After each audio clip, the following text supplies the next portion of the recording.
In this video, I want to break down my step-by-step guide that I would follow if I had just gotten my real estate license.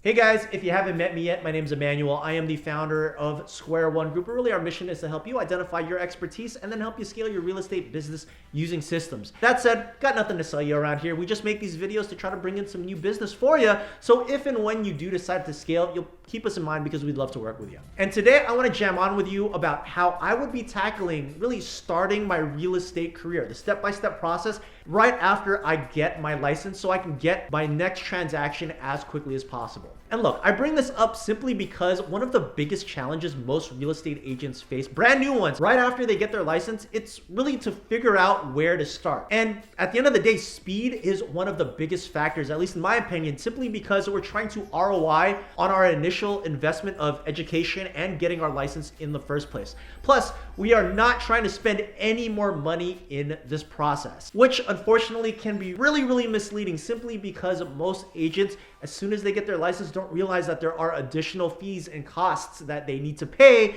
in order for them to actually start operating their business. So my goal for this video, real easy. I want to give you my play-by-play on-ramp that I would go through if I had just gotten my license now. And as a brand new agent, the clock is ticking, so I need to try to get my first transaction ASAP. Okay, I first want to start by really helping you understand the psychology of the average consumer when selecting a real estate agent. Because once you understand this, you're going to understand exactly where your first transaction is going to be coming from. That said, let's hop into the iPad now, shall we?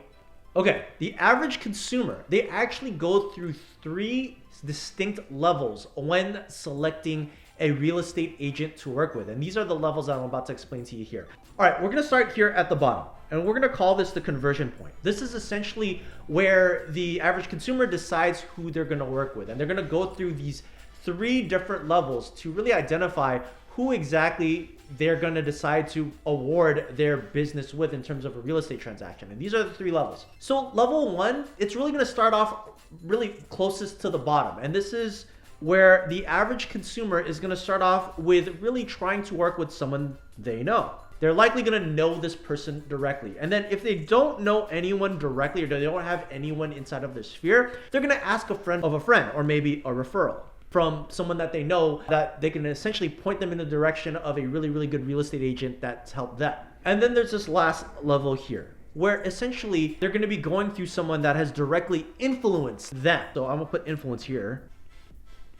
This is essentially someone that's probably popped up on their radar or has done really great marketing, and so they've exposed themselves to this consumer either via video or social media or maybe some sort of marketing. But eventually what happens is the influencer, this level 3 influence person, ends up becoming the thought leader inside of that consumer's mind. Now, if you're really starting off inside of your real estate career, it's really naive to think that you're going to be focusing up here at this section. The reality is the initial transactions that you're likely going to be getting are going to be coming from this section down here.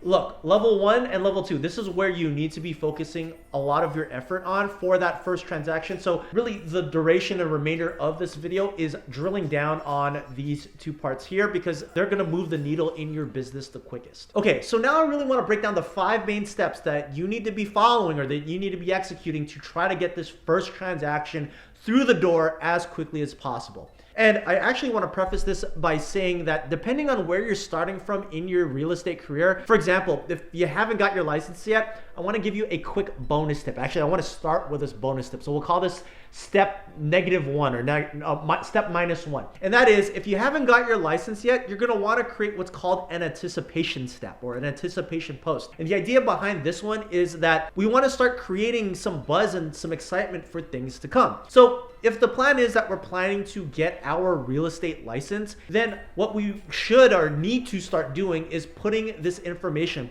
out there into the universe, into the digital universe. And that's going to really start by really doing some social media posts and texting some close friends and family and letting them know that you have the intent or you're planning to get your real estate license. And the idea here is that you're not going to go gung-ho and let them know that, hey, I need to represent you on your next transaction, or I want to sell your home, or anything like that. The idea behind this is very, very simple. We're just going to send out some very, very passive messages that tease to them and let them know that, hey, I'm planning to get my real estate license in X time. So if you know anyone or you have any questions, or if you're looking to buy or maybe sell in the next few months, please let me know. I'll be happy to help you out. And the idea here is if we can get someone to respond to that, hey, guess what? You've just gotten a brand new lead. So moving on into step one, and this is going to be a pretty obvious one, and that is that we need to sign up with a brokerage. Now, after doing the repetitions in this and advising a bunch of agents, my best advice to you is that just pick one. Don't spend a lot of time thinking about who's got this or who's got that or what kind of benefit they can offer me. Just pick one. Because at the end of the day, you're going to end up switching. It may not be in the next week or in the next month or in the next few months, but the probability of you switching brokerages is going to be very high. And let's be honest, let's face it, you're not going to get your first transaction from your brokerage. We established that just a second ago. The first transaction is going to come from someone that you know. So look for a place, I should say, to hang your license, and then let's get to work, which really moves us into step two. And step two is really where we start getting our nails dirty. And this is where we are now going to do an audit of every single one of the contacts that we have. And the easiest way to do this is just look at your phone book and then open up a spreadsheet or a piece of paper, and we're gonna start jotting down names. But there's actually a very unique system that I would recommend doing to really itemizing and auditing the address book, or at least my contact address book. So let me actually hop into my iPad again real quick and show you how this looks like. So the idea here is that we're gonna wanna just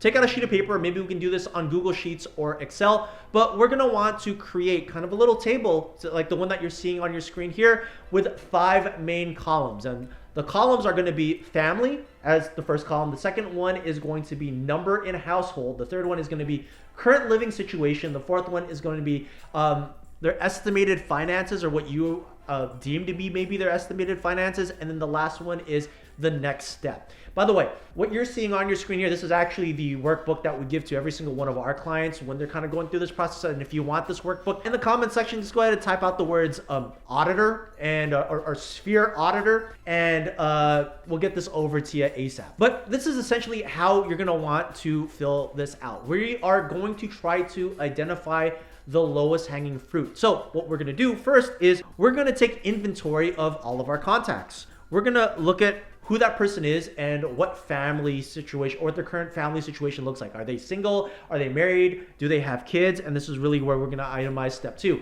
Like, what does that family dynamic look like? And then we're going to look at step 3, which is the living situation. Are they currently renting? Do they own a home? Or maybe they own a home and their family is growing, so they need to upsize. Or maybe they're about to retire, so they need to downsize. So we're going to look at their current living situation. And then we're going to look at their finances. What do you think they can afford? Or how much do you think they're taking home annually? And then lastly, we're going to pay attention to the next step. What would be the ideal next step for them in their real estate journey? Now, once we've taken inventory of all of our contacts, it would behoove us to try to identify patterns within everyone that we know that we've listed out, because it is through those patterns that we're going to be able to identify that low-hanging fruit and start shaking the tree to start trying to bring in some new business. By the way, if you found this helpful so far, please click that like button, subscribe button, bell icon, you know the good stuff. Okay, so this leads us into step 3. Now that we've identified a pattern or patterns within our contacts, we're going to start to want to ask people both directly and indirectly if we can help them. And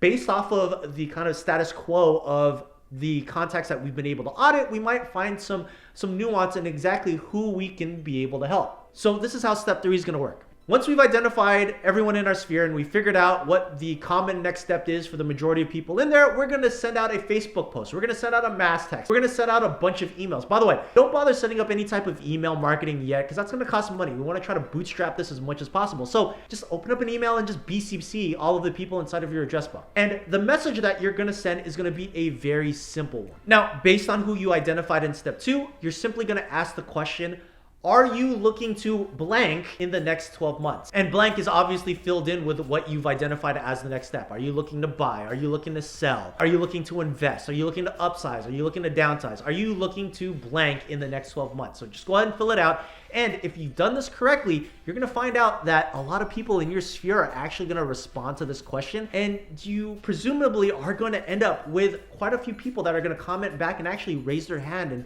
ask for some help. And then voila, we've magically started to generate some leads within our sphere. Now this leads us into step 4, which is we want to try to shake the tree a little bit more to see if we can generate a couple more new leads or maybe some more potential new clients. So highly recommend that you maybe wait a week before doing this next post, but this is the way this next post is going to work. Again, based on the group or community that you've identified in step 2, we're going to ask our sphere the exact same question, but slightly different. And the ask is going to go like this. Do you know anyone that is looking to blank in the next 12 months? And obviously you fill in the blank with buy, sell, lease, rent, invest, upsize, downsize, whatever it may be. But by simply asking this very simple question, you'd be surprised as to how many people inside of your sphere are likely to refer you someone that they know that is likely experiencing that exact same question or problem. And then voila, you now have a handful of people that are likely looking for some help in real estate,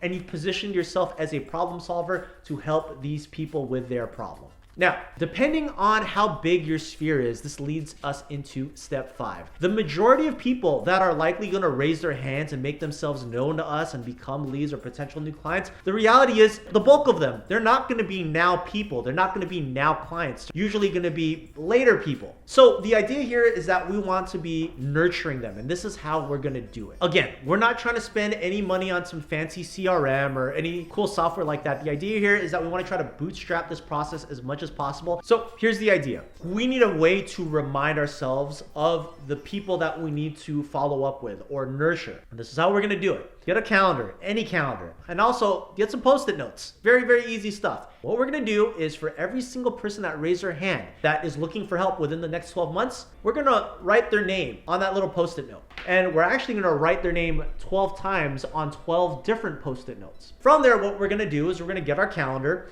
and then we're going to take that post-it note and we're going to slap it onto a day every single month on the calendar, and then we're going to hang this calendar up. And essentially what's going to happen is whenever that day rolls around on your calendar and you see that little post-it note of that person, you're going to reach out to that person and then you're going to send them this very, very simple message. And this message is a simple check-in to see how things are going. It's going to read just like this. Hey, blank, or hey, person's name.